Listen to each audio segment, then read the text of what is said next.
पे हंसते थे, जिसको इंग्लिश में ठीक से बात करना भी नहीं आता था। एक ऐसी लड़की जिसने सिर्फ अपने कमरे में बैठकर इंस्टाग्राम की मदद से करोड़ों का बिजनेस किया। My name is Tanya Mittal. मैं 26 साल की हूँ और मध्य प्रदेश के एक छोटे से शहर ग्वालियर से हूँ। आज मैं एक मिलेनियर ऑफ इंडिया हूँ। मैं एक अपनी कंपनी चलाती हूँ जिसमें 350 से अधिक लोग काम कर रहे हैं। 400 से ऊपर अवार्ड्स जीत चुकी हूँ और आगे बढ़ती ही जा रही हूँ। पर आपको पता है, ये जितना अमेजिंग लगता है ना सुनने में, उससे ज़्यादा इस कहानी में मुझे मेहनत करनी पड़ी। बहुत छोटी थी मैं, तब से अभी तक जहाँ मैं पहुँची हूँ वहाँ तक के लिए पर डे शायद एक भी दिन मैंने छुट्टी नहीं ली, कोई संडे भी नहीं। और पता है कैसे? चलो शुरू से सुनाती हूँ। मेरे को ना कुछ प्रॉब्लम थी। हमेशा से मुझे अजीब से सपने आते थे, जैसे मैंने अंबानीज़ का बिजनेस टेक ओवर कर लिया, सुष्मिता सेन ने अपना क्राउन मुझे दे दिया, ऐश्वर्या राय से ज़्यादा सुंदर मैं हूँ।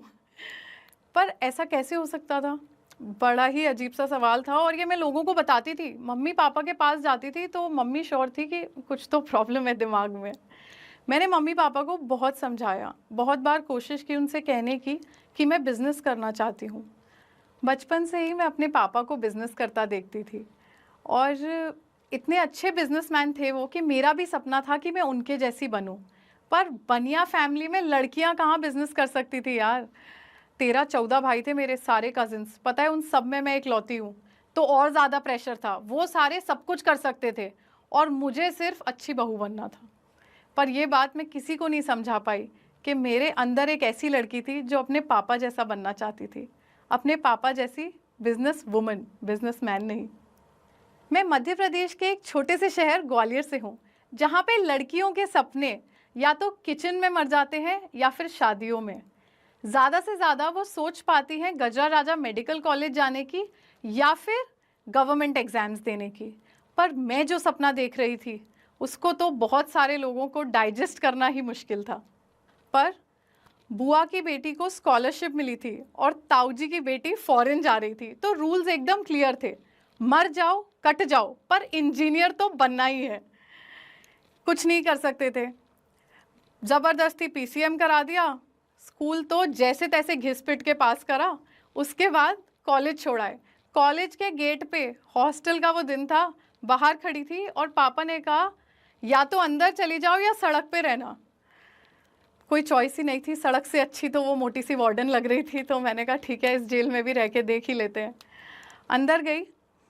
2 साल आर्किटेक्चर में बहुत स्ट्रगल करा, क्योंकि मुझे तब भी वही सपने आते थे। हॉस्टल में भी ऐसा लगता था कि मैं अपने चांसलर से पूरी यूनिवर्सिटी खरीदने जा रही हूँ।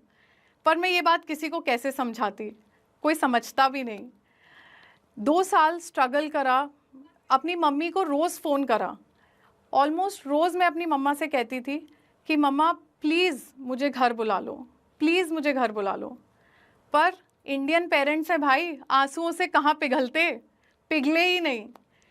किसी ने मेरी हेल्प नहीं करी। मम्मी पापा सोसाइटी से शायद लड़ नहीं पा रहे थे। और उसके बाद एक दिन ऐसा आया जब मैंने भगवान से बहुत प्रे किया कि भगवान प्लीज़ मुझे नहीं जीना, अब मेरी जान ले लो।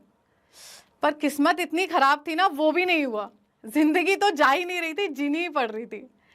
तो मैंने कुछ नहीं करा, बहुत सारी हिम्मत करी, अपना बैग पैक करा और मैंने कहा मिल लेंगे मम्मी पापा से, क्या होगा, ज़्यादा से ज़्यादा प्यार करते हैं, बेटी हूँ, लेट जाऊँगी गिर जाऊँगी।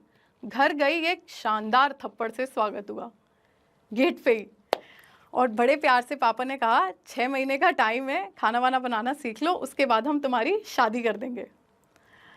फिर मैंने मन में सोचा अब मैं इन्हें कैसे समझाऊं, इनके घर में कितने बड़े इंसान ने जन्म लिया है। अब महात्मा गांधी के पेरेंट्स को थोड़ी पता था कि वो महात्मा गांधी के पेरेंट्स बनने वाले हैं। फिर भी मैंने ज़्यादा टाइम वेस्ट नहीं करा। मम्मी पापा गुस्सा थे, गुस्सा रहने दिया और चुपचाप से अपने कमरे में चली गई। कमरे में जाकर कुछ भी नहीं था मेरे पास, और मैं एक बनिया हूँ, तो बनिया फैमिली में लड़कियों के लिए रूल्स एकदम सेट हैं। घर के बाहर 6 बजे के बाद नहीं निकलना, मोबाइल पे लड़कों से बात बिल्कुल नहीं करना, और अपनी ज़िंदगी में खाना बनाने के अलावा कुछ और तो सीखना ही मत, क्योंकि ज़्यादा सीख लोगी तो शादी में प्रॉब्लम आएगी। तो मैंने कुछ नहीं करा, मैंने उन्हें समझाया नहीं, और अपने कमरे का गेट बंद करके एक अलमारी भर के सामान था मेरे पास, उसमें बहुत सारी क्राफ्ट की चीज़ें थी, और मोबाइल खोला तो इंस्टाग्राम देखा। इंस्टाग्राम ना मम्मी को चलाना आता था, ना पापा को, ना मुझे, हम किसी को भी नहीं आता। तो ये श्योर था कि कोई भी मेरा रिश्तेदार पकड़ेगा तो नहीं। ठीक है, तो फिर मैंने इंस्टाग्राम पे अपना पेज बनाया। 50-50 रुपए के कार्ड्स बेचती थी मैं, हैंडमेड कार्ड, जो A4 साइज पेपर होता है ना जिस पे ड्राइंग की प्रैक्टिस करते हैं, वो वाले कार्ड बनाती थी मैं। अब मम्मी पापा को पता नहीं है ऊपर वाले फ्लोर पे क्या चल रहा है, चुपचाप से कार्ड बनाती थी और 100-100 रुपए में वो कार्ड बेचती थी। और पता है फॉलोअर्स के लिए ना एड्स होते थे, ना रील्स होती थी, ना डांस करके पैसे मिलते थे, कुछ भी नहीं होता था उस टाइम पे। तो मैंने क्या करा, मैं और मेरा छोटा भाई, वो मुझसे और 3 साल